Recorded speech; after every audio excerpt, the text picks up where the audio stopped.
What are you saying to yourself to keep yourself going? Especially when you're passing dead bodies and you see ice blocks that could hit you at any time. You're facing your own mortality for sure when you are doing this. I've been doing this for a while, and so each mountain is different in terms of the fear factor. There are many places where it's gnarly climbs.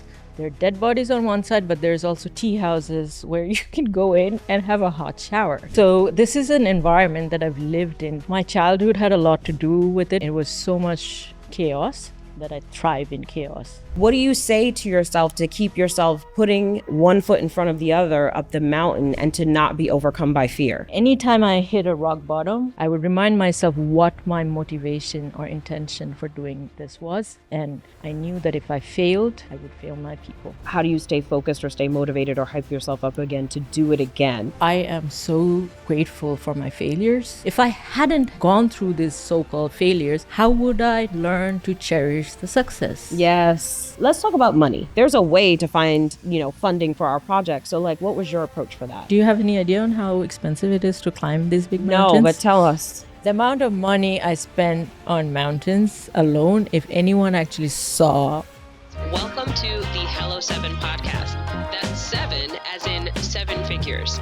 I'm your host, Rachel Rogers. Welcome to the Hello 7 podcast. I'm so delighted to have you here. We're coming at you live from ROI, the Millionaire Summit 2025. And after hearing you speak, your amazing stories that you shared, the amazing photos and video that you shared, my number one question is how and what are you saying to yourself to keep yourself going, especially when you're passing dead bodies and you see rocks like ice blocks that could hit you at any time? You're facing your own mortality for sure when you are doing this. And I think we have so much drama as entrepreneurs. We think we're gonna die if somebody says something bad about us on the internet. You know what I mean? And this is no, this is actual death. So I want to know, what do you say to yourself to keep yourself putting one foot in front of the other up the mountain and to not be overcome by fear? Especially the first time. Wow, that was a while ago. Well, firstly, this morning session, everyone, the energy in the room was so powerful. Thank you and your team. Yes. Hello 7. Come on. This is, as I said, this was the most diverse group of people. Yes. Well, thank you and congratulations. Thank you. Doing this again, despite all the obstacles we had in the beginning of the year. So I've been doing this for a while, and so each mountain is different in terms of, the fear factor. So for example, mountains that I've climbed several times, or even treks, I was trying to get you to come to Everest Base Camp, which not a climb, it's a hike, but it's still 18,000 feet. And somewhere in Everest region, Kumbhu, which is, Everest, as I explained earlier, is a British dude's name. The area is sacred zone in Buddhism. It's called a Bayul. It's a protected zone. So it's called Kumbhu. So in Kumbhu, there are many places where it's gnarly climbs. There are dead bodies on one side, but there's also tea houses where you can go in and have a hot shower, So this is an environment that I've lived in from 1920. I'm going to be 43 in a few months. So I think my childhood had a lot to do with it. It was so much chaos that I thrive in chaos. And I only learned that after moving to LA and going to therapy. Why I do so well on big mountains is, no, seriously, everything that I've been, LA was a turning point. I call LA my rehab, Venice Beach especially, in a joking way. No, I don't really mean it. Venice Beach is such a bubble, Yes. Every place in LA is a bubble compared to my reality. Anyway, I'm diverging. Back to your question. So in big mountain climbs, so for example, when I was doing the 7 summits, the motivation or the intention behind those climbs was to put Bangladesh on 7 summit. We didn't know each other. I started it when I was 27. The media pressure, being a single woman in a country of 170 million people, mostly like all I saw was men, like in that environment. I was so young. I knew if I failed once, the way I'm going to be criticized. There was another man who had challenged me, by the way, halfway into my 7 summits, a Bengali man. He never completed. Anyway, that's his. No one remembers his name. But even at that time, I constantly asked myself, why am I doing this? Anytime I hit a rock bottom, I wouldn't call it a rock bottom. I never gave up on my climbs or my expeditions, step back. I would remind myself what my motivation or intention for doing this was. And I knew that if I failed, I would fail my people. So that was the major power behind 7 summits, the big climbs. So it was purpose. Purpose. Right. Like you remembered your purpose, and that's actually what kept you going. Yeah. And then the last big climb was K2, a dead zone mountain. There, the amount of, I was the first Bangladeshi in 50 years of my country's existence to have even gotten a permit to get into that territory of Pakistan. I knew that if I failed again, that's why I went all, like I was telling you, there are European dudes coming in to climb that mountain year after year, eight time, haven't done it. How I did it at one go, not one go, it's a 2 months expedition and one attempt. I don't know, it's a miracle. It's because, hey, I don't know if I'm ever going to be able to. Yes. Hugely expensive, especially on brown money. Bangladesh, something converted to dollars. So to raise that money from a country like that, I've done different ways to get there, but also it's like, hell no, I'm not going to do that again. So the money, not to also, you're losing brain cells, your life, you're in dead zone, your body literally starts consuming itself. So there's no cell production anymore. That's why it's called dead zone. Wow. So, after you put in so much effort, I guess it all comes to purpose, the personal effort, team effort that's behind it. Of course, I'm not saying that if there's an avalanche and sure signs that I won't come back, I would step back, right? But make that wise decision. But I have often come down from not reaching summit. Mostly people know about the success stories, but there are expeditions where I've spent thousands and thousands of dollars, but someone got sick 900 meters close to summit, and at that point, I had to bring that person down. I had to sacrifice, and I would think that someone who cared for me or my teammate would do the same, because the summit is always going to be there. Right. Yeah. I love that. Oh my gosh. Okay. So I love that too, because I think as entrepreneurs, we have a lot of moments where we try something and it feels like we're close, it doesn't work out, or we put a huge amount of effort in and no one buys it, or no one's responding to it, or it feels like crickets. Like, how do you recover from that? If you get so close and you don't make it and you got to climb all the way down and then try again. Yeah. How do you stay focused or stay motivated or hype yourself up again to do it again? Especially because now you know how hard it is, right? Like now you have an awareness of, you know what I mean? Like when you're doing something, you know what it is, but when you experience it, it's another thing. And then you have to start again. Yeah. Honestly, now that I look back, I am so grateful for my failures. I don't think of them not summiting is not a failure, but every time I didn't reach a summit, the Bangladesh media in front page would post it like that. I come down because I'm sorry to put it like this. Majority of people in Bangladesh thinks mountain is a triangle that you just go up and down like that. So you explain why I couldn't make it back, or make it to the summit. It was a big deal. And I'm a woman, I failed, So they would be literally they're cartoons, the microphone, literally they're poking hey, what is why did you fail? If I hadn't gone through these so-called failures, how would I learn to cherish the success stories? The summits are way more precious to me now. The successful summits are way more pressure because I know what it took me to get there. Yes. And speaking to your, I know it's hard, but practice, once you keep practicing, it's just like going to the gym, right? Yes. And you just build that muscle. Exactly. Yeah. And it gets easier. And,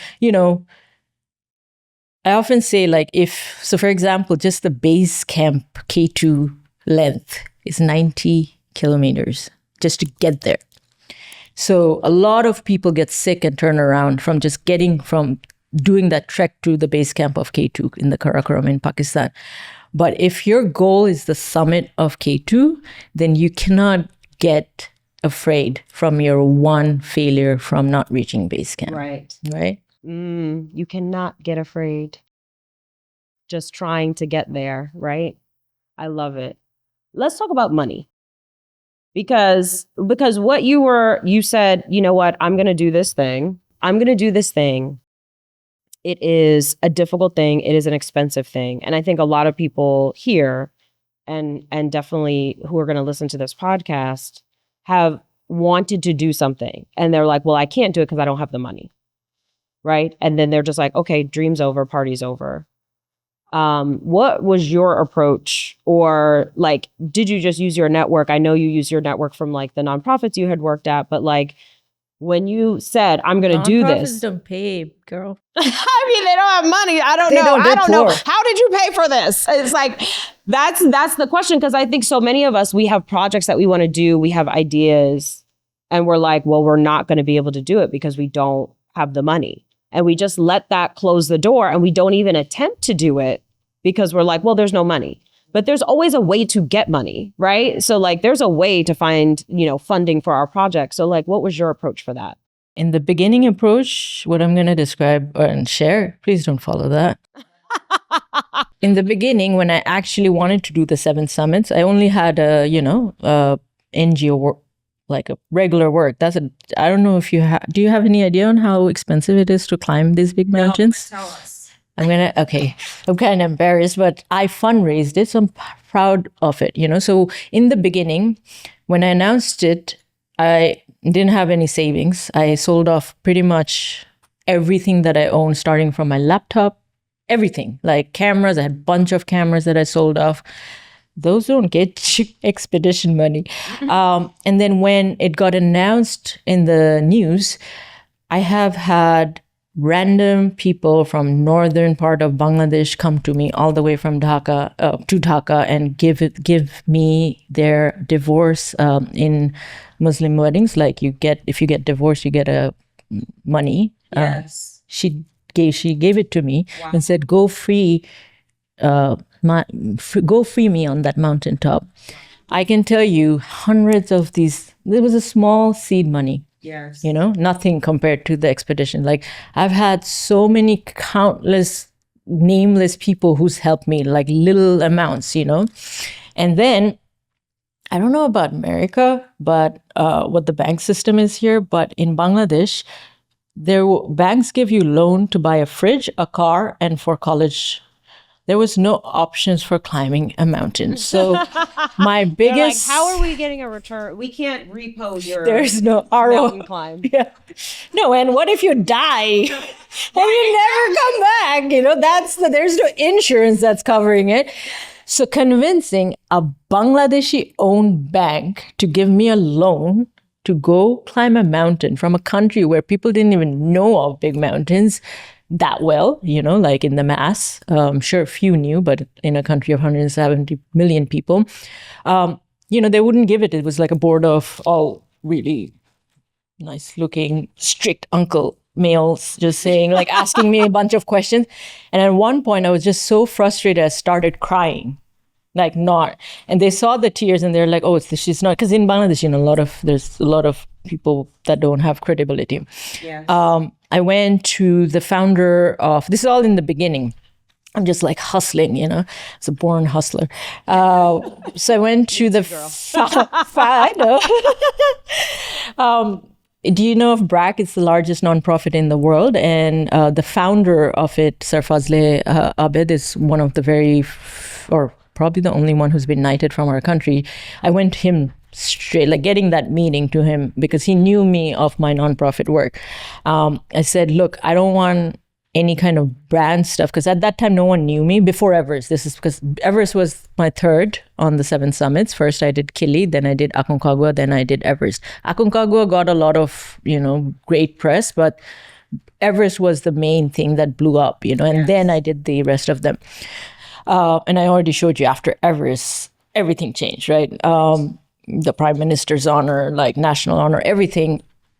And so at that moment, I was like, if I was on the billboard of every one of these brands, what message am I sending to the little girls of this country? So starting off, I took, just literally let go of my rented apartment, moved in to my a friend's uncle's couch, like basically cut off all expenses because I really wanted. Yes. And then slowly, after Everest, a lot of sponsors, brands wanting to sponsor, reached out. But because I came from a huge activist background, 90% of those brands that were reaching out, especially Bangladeshi brands, weren't, credible enough to associate my name with. And also, and then a break came when one of the biggest telephone network, like AT&T here, or Verizon, I'm not advertising for them, but just like one of the major networks in Bangladesh, who had wanted me earlier and had gone, and they offered me half or one, two, yeah. It's like a half of a cricket players. So cricket is the biggest sport in Bangladesh. They're the highest paid. Everything is taken care of. And these are men that are just like tossing balls on field. And I'm all of a sudden someone who's risking my life, carrying my shit up there. There was nothing else for me to be compared to. So they were comparing me to, the number one cricket player of the world was from Bangladesh. And he's like, oh, that person gets this, so you can get 1/3 of that. And I was like, in my mind, F you, walked out. 3 years later, that same company reached out, and when management was different, and I shared like, hey, do you know that this happened to you? This is like a scene from Godfather in my mind. I was in a room full of like all these macho men, like just, yes. And because they want to return, and I didn't want to be their poster girl. I said, the way I can improve is like, why don't we use, so I proposed them all these social development projects with internet, using their network, using their phone. So they loved it. And I would definitely model for that. I'm happy to. Not for just like, oh, in 5 taka, you get a discount for that. I didn't want to do cheesy shit like that. Not that there's any, like if someone does it, it's just, didn't flow with my spirit. And at that, I was very stubborn, I guess. Like I starved myself. There were days that, I didn't sleep well. I was that back pain. Like I really struggled before Everest.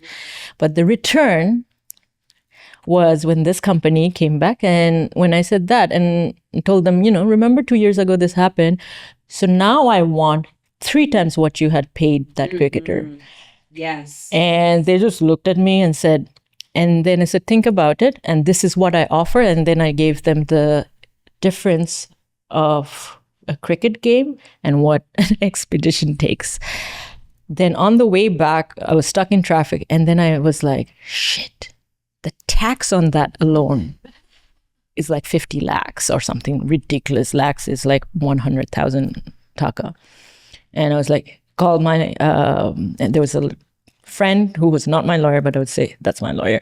I was like, Shunabaya, what the hell do I do? So then he went back and said, no, actually she wants that plus the entire tax. You literally went back and added tax. Yes, because I ain't paying for that. And then they went back and forth, and they said, okay, we don't just want her for a year then, we want her for 2 years. And then I went in, signed the contract, gave them the Godfather look, walked out. And then I became apparently one of the highest athletes, definitely a female athlete in there. And then, by that time, international brands like Apple, brands that I can work with, like the movie you saw. I don't know if anyone saw that scene where I'm like looking at the Apple Watch. I didn't even notice it. Climb, yeah. That was the first series. I actually helped them develop the Ultra. Oh, wow. Yeah, I've had a long partnership, 10 plus years now. So yeah, and slowly, I think it took me 7 years to pay off all my debts. Wow. I had personal loans, all my mountain debts, and yeah. I love it. Mountain debts. That's what we're going to call it. It's literally. But you did some of the things that I did, right? Like when I was starting my business, you said I really wanted it, and it was the same. I really wanted it, and I sold all my stuff. I owned a house. I moved out of my house, got a tenant to pay the mortgage, and they didn't pay the whole mortgage. Like they paid the mortgage, but they couldn't cover the taxes, so I still had to pay a bill every month. Plus, I moved into a basement apartment that was like dirt cheap. Sold all my stuff, got rid of my car, got a car that was like a $700 car. Took that leap of faith, right? Correct, exactly. And I love that you fundraised from the people you had access to, right? Like, so it's like maybe we don't know the big investors yet or whatever. I don't have fancy people to call on, but I know someone, right? And I can share my story, and you use your story to get that funding initially to get the party started. And then it wasn't until 3 mountains later, right, that you started to get those brand deals. I think sometimes too it's hard to be, it's like you're broke and you're boundaried. You know what I mean? Like it's like we have no money and we're just not gonna show up and shake our titties for anyone. You know what I'm saying? Like we're like, no. It needs to feel aligned, right? Like if we're gonna do a partnership, I need to share Our purpose has to match. Yes, exactly. And I need to feel respected in this relationship, and my voice needs to be heard, right? And so it's like, yes, I would love to take that check, but my soul and my heart can't let me do it, but it still can be done. Right. And so I think we just have to recognize that we're doing hard things, that we're saying yes to hard journeys. And part of that is figuring it out. And it's just finding a way and just deciding there's going to be a way. It is going to happen. I don't know how, but I'm going to figure it out, and I'm going to make it happen somehow financially. Oh, sorry, go ahead. No, I was just going to say there's enough money in this world. It's just a matter of resourcing. Yes. This is something I say all the time. There is absolutely, this ain't sitting the way I want, but there's absolutely enough money in this world. And it's just a matter of finding it, right? Like accessing it. And just deciding that it is there. It is there, and you can find it. You just got to put in the work to make it happen, right? Whether it's, a lot of times it's like we fund our businesses ourselves by selling things, or we can seek investors, whatever it is, but we're going to sell our stuff, right? But we're going to find a way to make it happen. I'm interested now in another part of the money conversation, which is like, I think once you experience things like being at the top of a mountain and seeing the sunrise, like you said, is like the most magical thing in the world. I feel like, um, it's funny because I teach people how to make money, and I think it's very important to have those options. And at the same time, I understand that it's not about money. You know what I mean? Like it's not, money has never, it's not the money that's making me happy. You know what I mean? Form of barter to be. Yes. So exchange of value. Yeah, and then growing up in that culture that I grew up, obviously we all have to do our inner work to really address what our connection to money is. Yes. Money is the root of every problem is a very well-known South Asian line. It gets hammered. Your father says his grandfather, root of all evil, like as if like all businessmen are like, this is something we grew up in. Yes. But then when I was introduced to Buddha's teachings, the Eightfold Path or whatever Buddha is teaching, right action, right livelihood, as long as you've sourced it without hurting anyone, you earned it. Yes. Where's the shame in it? I know I'm saying it now. LA rehab, post LA rehab. I didn't think, I became a millionaire twice in my life and I gave it away. Twice. So I'm still learning. And, in our culture, like wealth is not really just monetary, but like the fact that I have even access to get to people like that, that itself, there's always that flow. And we always say, arigato in, arigato out. Even when we pay, like write a check, we bless it, Yes. because even if it's a big check that's like going away and you don't have that much money left in the account and you got to go for the next expedition, you're like, arigatou, because it will in some way come back to you. Yeah. Yes. And trusting that. Yeah. Like working with the flow of money. Yeah. Right. And just trusting that it's okay. And being in different seasons, right? There are seasons where there's money overflowing, and then there's other seasons where it's tighter. Yeah. And it's just like when you recognize that money is not the thing that's actually making you happy. Yeah. Jim Carrey has a quote that's like, I wish everybody would have money so they recognize it ain't about that. Yeah. It's not that important. And that's kind of how I feel too, right? It's not, when I grew up poor as well. And so when I got money, I was like, I'm going to buy everything that I couldn't when I was young, right? So I'm going to buy clothes. I'm going to buy a nice car. I'm going to buy a beautiful house for my family and all of those things. And then I experienced it. I enjoyed it. I got value from it. And then I was like, I don't care about any of this. Yeah. Like, I don't buy clothes. I literally, everything you see me wearing for this event was already in my closet. Yeah. Like, I don't care about these things anymore, right? And now that's not what I'm using my money for. I'm using my money for travel. I'm using my money to experiences. That is Hello 7. I'm using my money for this event, which many people have been like, "What? Stop spending your money on this. This is a very expensive event." But it's the magic that is created in the room. Like that's what I'm. So it's like there's purpose behind it. And exactly. That brings me joy. Yeah. Right. A lot more than those things. So I don't listen. Go experience the things you want to experience. Like I'm not mad at anybody. If you want to go to spas, if you want to do all the fancy stuff, do it. And then you'll get to like what actually matters to me and what do I actually value. Now I do like to keep a big house because I like to have lots of people over. So I like having space. Yeah. For a crowd. Yeah. But it's like I know why I'm spending that money or for what. You know what I'm saying? Yeah. So like earn lots of money so that you can decide how you really want to invest it and spend it and do it in a way that brings you joy. You know what I mean? Like you spend money to climb mountains. Listen up. If you're tired of setting the same income goals year after year and still coming up short, it's time to change the game. You know you're meant for more, but right now your business isn't moving like it should. You've got the talent, the skills, the ambition, but your bank account isn't reflecting that. That's where the Make Money Moves Challenge comes in.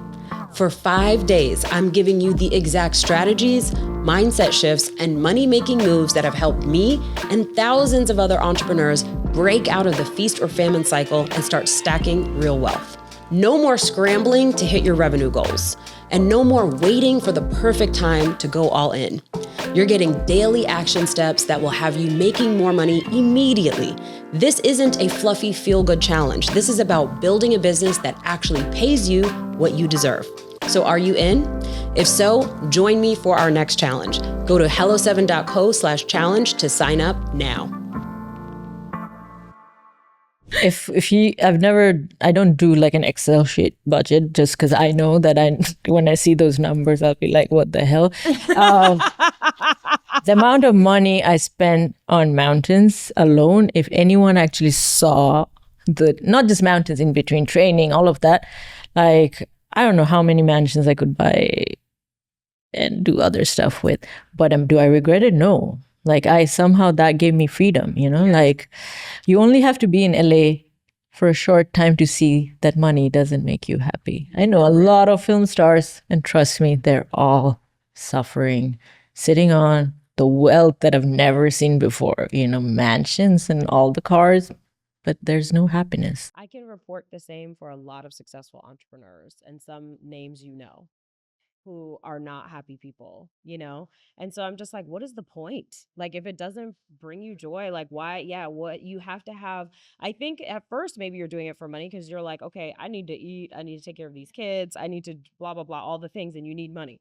And then once you have enough, it's like, okay, why am I still here? Why am I still showing up? And it's the purpose, right? Like you were talking about that keeps you on the path.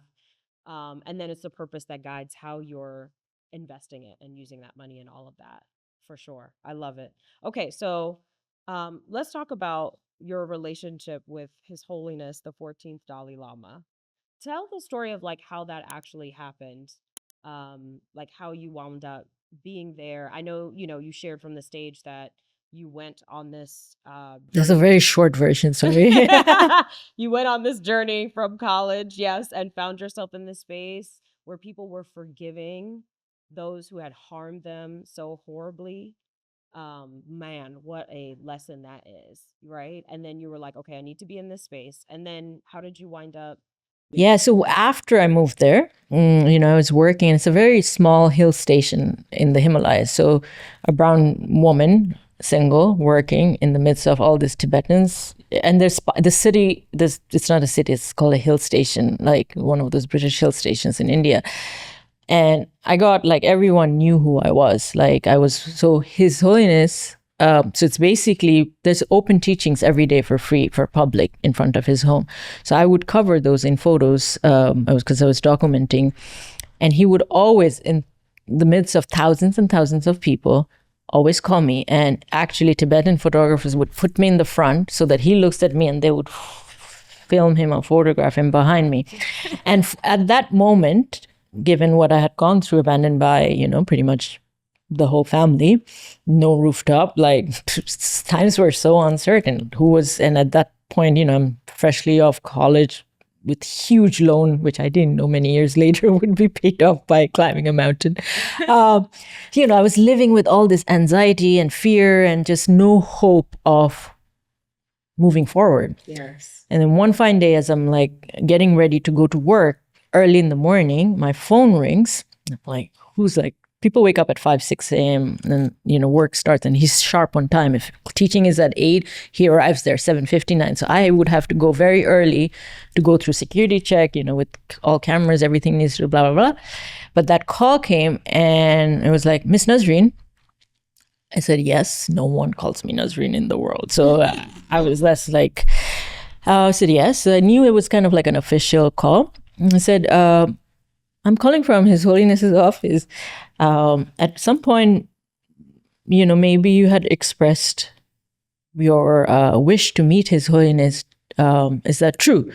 I said, yes, of course. I mean, do you know, like the line to meet him is like even Tibetans have been, this just the amount of people that visit him. So he said, oh, do you still want to meet him? I said, this is a joke. This is a prank call. Someone's calling me early. But I still said, yes. I said, oh, can you come now? I said, now. It's like early AM. And I was like, okay. And I still remember like with that phone, I'm like looking for a sari to wear. Like I had nothing. I was just going to work. And so it's like, okay, yeah. And I'm like on the top of this hill where I have to go, like this is still half an hour, 45 minutes. And it was raining. Yeah. So that was the first meeting where I went. And later I realized that he had heard from someone very close to him about my work. And I was just really curious I was 20 something, like yes. Barely 20 something, 21. And it's like, what is this young woman doing here? So he was curious. And I was very nervous and I was unprepared and I was just like, flabbergasted. And this always, so he called, and then since then, we formed a friendship, and he was very curious about a lot of shared stuff, past history. Buddhism actually went from what is now Bangladesh. It was back in the day, it was all India, one huge country when in Buddha's time. So what is now Bangladesh is still a seat of where Buddhism thrived. So it's ingrained in the soil. So Bangladesh is actually very respected by even though there's only 3 million Buddhists left. So we would talk about that. Like it was just, I don't know, maybe it's something he has to be asked, like, what is it? Why did he call me? Because to me, honestly, I feel like I shared, like that was a time period in my life where I was not in a good mental space. I would go through cliffs and it's like, oh, I was looking at, self-harm options and be like, what if it doesn't happen all the way? What if I'm like paralyzed for the rest of my life? Shit, like thinking of scenarios. And like at this point I had zero touch with anyone in my family, by the way. My entire college life, like it was very hard, and post that, so I just felt worthless. I felt I'm not good enough, there's no point, all of that. So I think he saw that.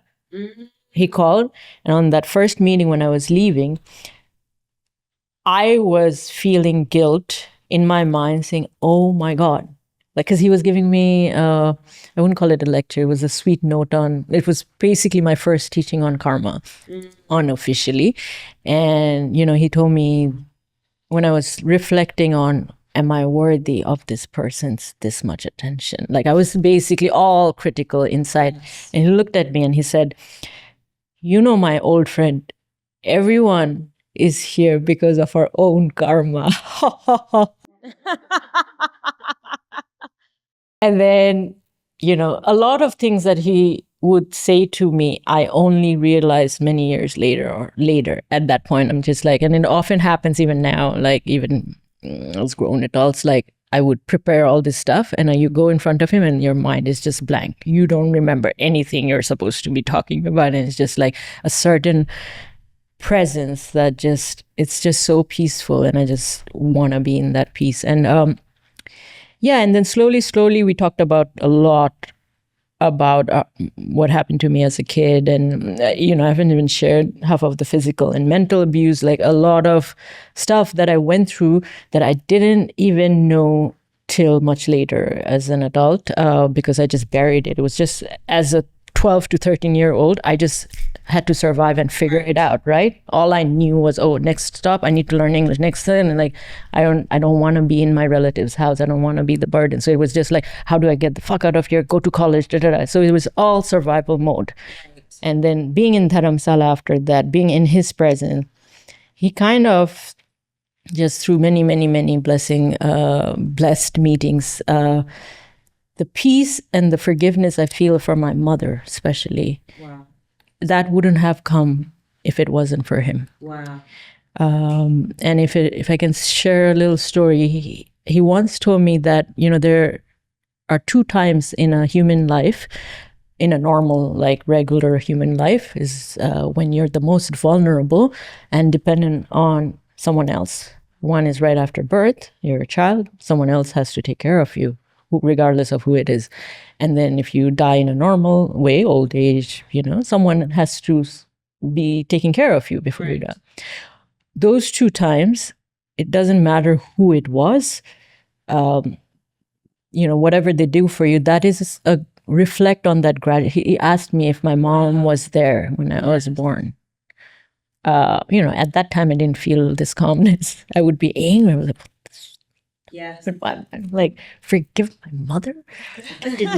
So he asked me to think about good thoughts about my mother, my parents. With my dad, I had a lot of good memories. With my mother, I had nothing. And I would be going around in circles and going back. And I'm like, Kundun, I can't, there's nothing coming. Kundun is a title we use to refer to him. It means the one with the presence. There's also a Martin Scorsese movie on the same name on his 14 Dalai Lama that he made.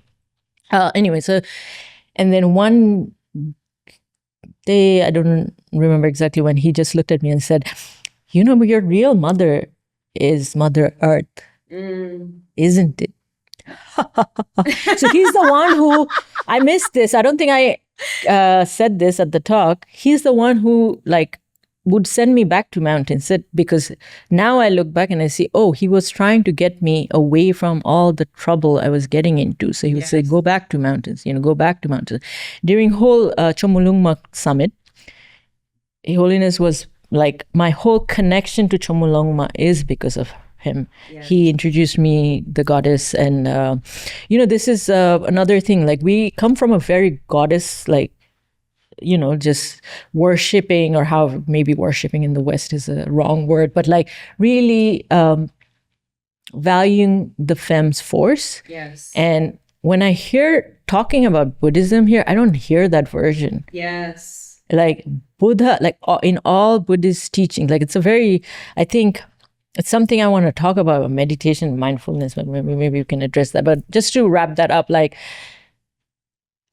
I'm just free because of him. I can't really put it into words. Like, the way he's helped me look at my tragedies and just I laugh at it, Wow. I actually called my mom when I reached the summit to thank her. I had gotten her number before going, because I hadn't met her. Yeah. I hadn't seen her. She ended up raising three other daughters from a different marriage. So I was pissed with her. Like, yes. Yeah. And so even with my dad passed away. But before he passed, we had closure because of His Holiness. Yes. That's amazing.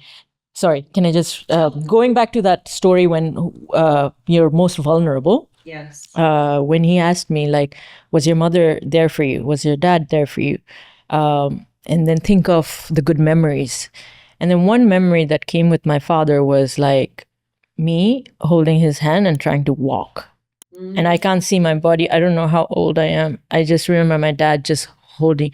And it was really deep work, like, but I would feel so much happiness with him.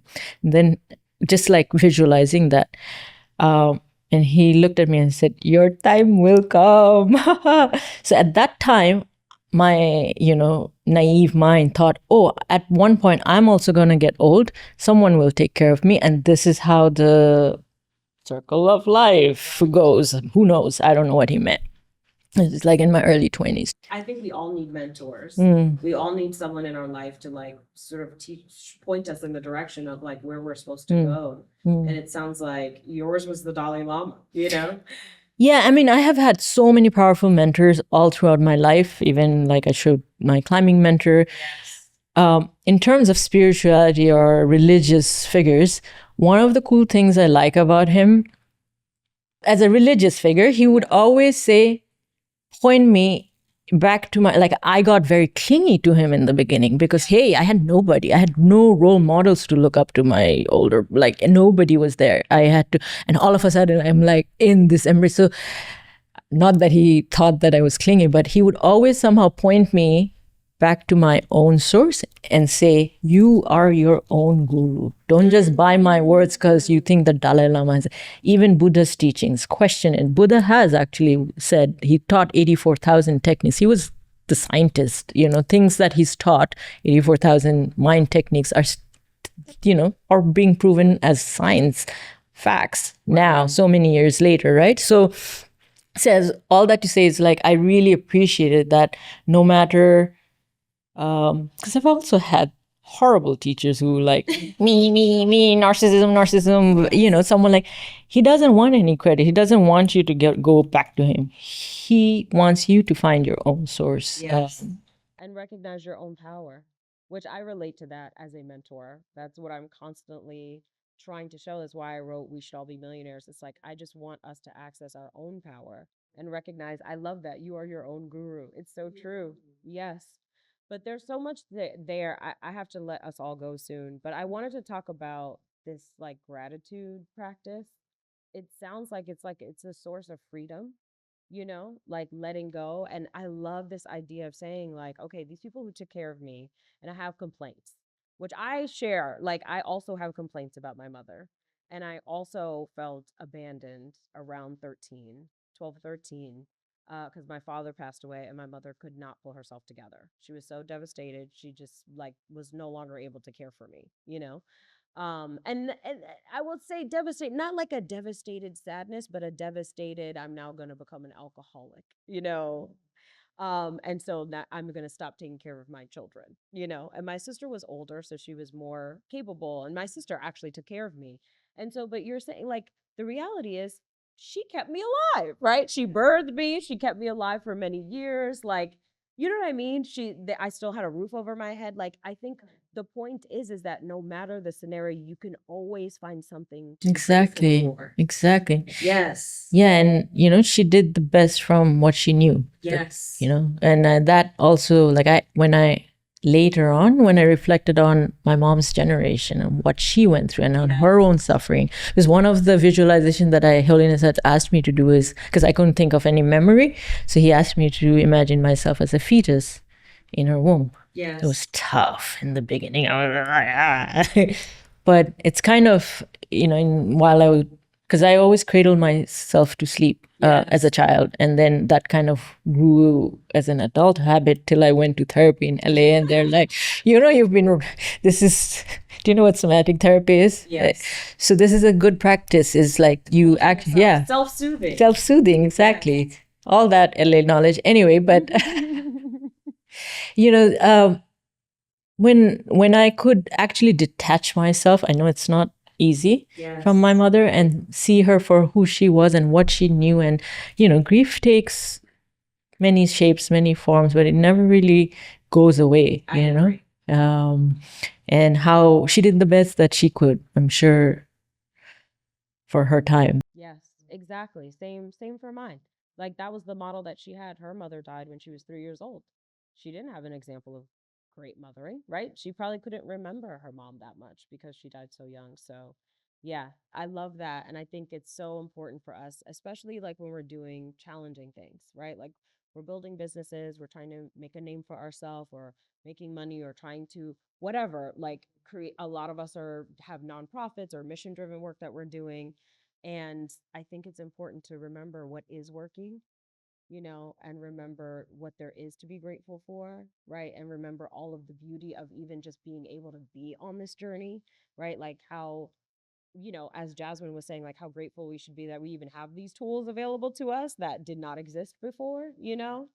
And I think we're just a lot happier and you'll enjoy this journey that is difficult and challenging a lot more if you stay with that gratitude and stay with that just like thankfulness for even just being able to be on this journey, to be able to be on this mountain. Exactly. Right? Yes. I think it's natural tendency for human mind to focus, like if there's 5 good things going on but one bad thing going on, our mind will focus on the bad, Yes. and so, or negative, however you want to put it. So I think it's also a daily practice. I know I lost my brother earlier this year, and in that grieving process, it's very easy to get trapped in the negative. And I've been it's been a daily practice every single day of this year, especially with the LA fire. Post that time, everyone I know has lost everything they own, and so, but we're still here. Yes. There's a freaking war and crazy stuff going on. We're in LA, Sunshine State. Like there's so many good things. Whatever we have done in our previous life, however you want to put it, we're in this mandala with so many badass forces in this room. So much gratitude, always available. Yes. Yeah, it's just a matter of, I think, shifting that perspective every morning. For me, it's a daily practice. For sure, that we should all do. I want to talk to you for another 2 hours, but I have to let them go eat lunch. So tell everybody where they can find you and what you're working on next and like how they can follow you and support your work.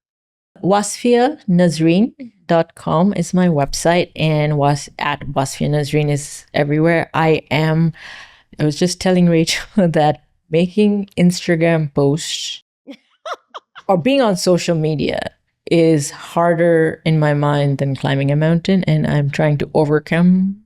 First of all, you have so many fabulous photos. Just post a photo every day with something like a story. You have so many, like this should be easy.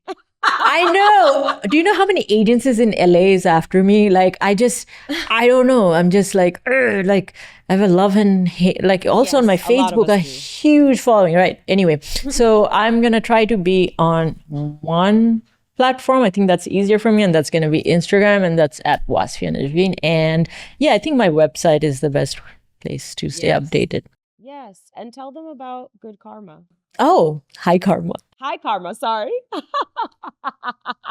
Good Karma works too. Is there a movie?